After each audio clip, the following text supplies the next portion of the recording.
Next steps po, punta kay member. Yan. So, kailangan nyo po mag-login sa inyong SS account. So, type nyo lang po dyan.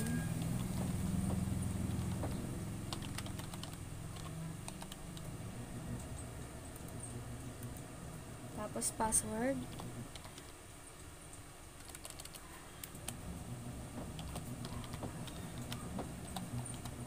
Tapos, check nyo lang tong I'm not a robot.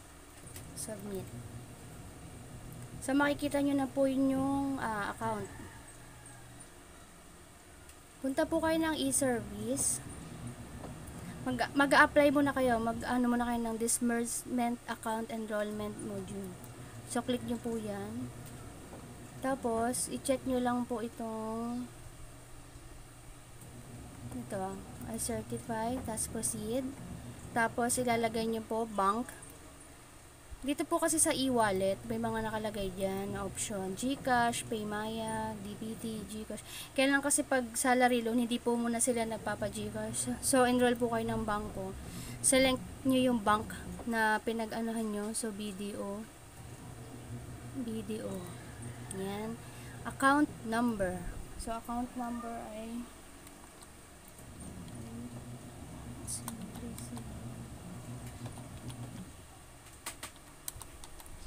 008.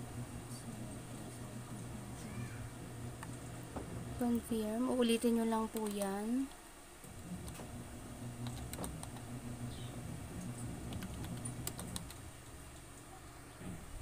Yan. ATM card. So, kiklik nyo lang po dyan. Hanapin nyo yung ATM card with account number and name. Tapos, choose file. Handa po kayo dyan kasi kailangan po mayroon tayong katibayan na inyo pong account yung papasukan ng pera nyo sa salary loan. So, ayan. Tapos, send pa natin yung isa, yung payslip. Okay. Video. Yan. I-click nyo lang to. I agree the information, personal, and chenes, ayan, enroll. So, kasi to GCash kasi nakalagay sa kanya, hindi na siya updated. Hindi siya pwede sa salary loan. So, i-enroll natin tong account niya. Okay. So, hihintayin po natin siyang maaprubahan ng SS. Ito po, dito po makikita. Yung BDO Union Bank Incorporation. Maya-maya po may magsisend na dyan na okay na pwede nang gamitin ang kanyang BDO account. So, balikan ko po kay mamaya. Thank you. Hello guys. So, i-check natin kung natanggap na ba ng SSS yung pag-apply natin ng DAEM. So, titingnan natin kung approve po ba yung kanyang bank yung BDO. Para doon po pasok yung kanyang salary loan. So, punta po tayo ulit ng SSS. Member na lang para mas mabilis. So, member na lang pindutin nyo. Yan. User ID. So, kasi ako, sinave ko na para kasi makakalimutin ako. So, ayan. Submit. So, punta tayo sa e-services. E-services, tapos disbursement account. So, check lang ulit yan. Proceed. So, makikita dito na natanggap ng SSS branch ang kanyang BDO account. So, yan na po yan.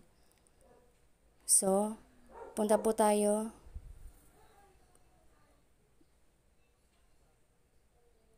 Yung nakaraang video ko, yun nga yung tinanggap ng BDO, ng SSS branch, yung BDO account niya, ng maglo-loan ng salary. So, final natin yung kanyang salary loan. So, kailangan nating i-certify yung kanyang employer na maglo-loan siya. So, i-check natin kung pumayag ba yung kanyang employer na mag-salary loan siya. So, yun ulit. SSS. Member na lang para mas mabilis tayo. Member na lang. Tapos magla-login ka ulit. Login, I'm not a robot. Same lang yung mga steps sa dati. Ganun lang din. So, inquiry, titingnan natin yung kanyang loan. Loan info. Oh my God. Ayan na. Yan na nga yun. So, ito na. Sinertify siya ng kanyang employer. Ayan, certifying employer ID, employer name, loan application status. Yan yung kanyang loan papasok po sa BDO bank niya. So, ayan na yung processing date, account number, voucher number, yan. So, maloloan niya ay ito, 40,000. Tapos, mag-i-start siya ng payment monthly, 1,845.80. August po siya mag-i-start. So, tuwan-tuwa po yung maglo-loan. So, sana po nakatulong yung tutorial ko kung paano mag-apply ng salary loan through online. So, hanggang sa susunod ko pong vlog, maraming salamat po. Huwag niyo pong kalimutan i-subscribe ang channel ko. Click na rin po yung bell para lagi kayong updated sa mga bago kong video. So, thank you very much po.